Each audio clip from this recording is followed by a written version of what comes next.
In August of 2004, I was commanding a 14-vehicle convoy through downtown Mosul in northern Iraq when an IED exploded outside of my Humvee and the tractor trailer following shortly behind me. The explosion was loud and it was violent. Black smoke and soot enveloped the entire outside of my vehicle. The light of day turned to black of night in an instant. I distinctly remember my ears were ringing loudly and it was difficult to hear anything. There were 2 other soldiers in the Humvee with me, and the extent of the damage to our vehicle and the vehicles around us was unknown to me at that time.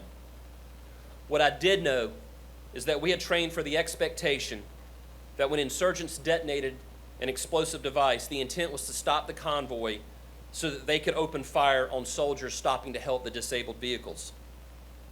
Fortunately for us, that did not happen on that particular day, but we did not know that at that time. I was preparing to call on the radio for the lead vehicle, which had a machine gun mounted on top of it, to drive back into the kill zone and secure it to make sure that in case we were attacked again, we had fire cover. Before I could even cue the mic, I looked out of my window, and through the smoke as it slowly cleared, I could see those young soldiers in the lead gunship vehicle pulling back into the kill zone, where my vehicle and the tractor trailer were located.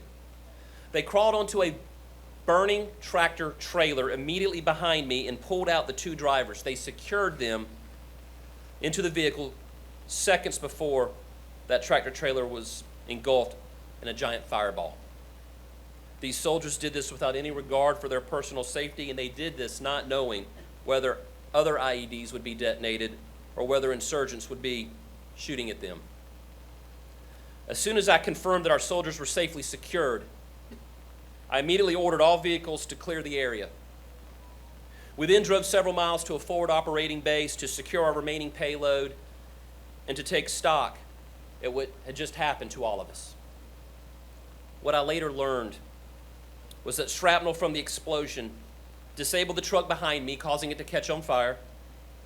That same shrapnel then tore through my vehicle, missing me and the other 2 passengers by mere inches.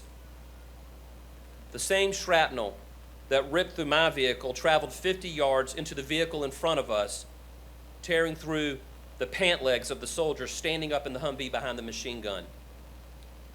Had that shrapnel been half an inch off, it would have blown that soldier's leg off. While we lost one of our transport trucks and its payload, we did not lose one person that day. No soldiers were injured.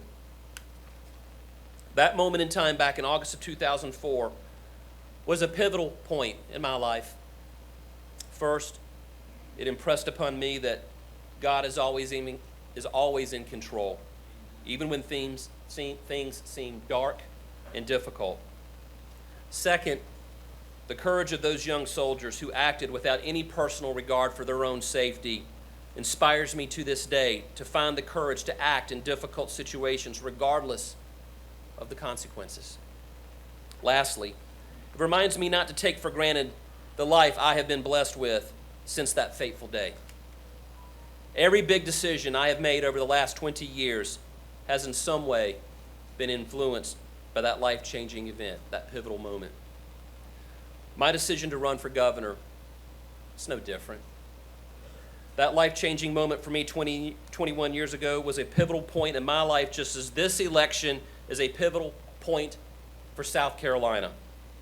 This is a moment in time that will positively shape our state's future for generations to come. It won't be easy, but I never shy away from a fight. So everybody, it's time to get to work. Thank you all. God bless you all. And God bless the great state of South Carolina.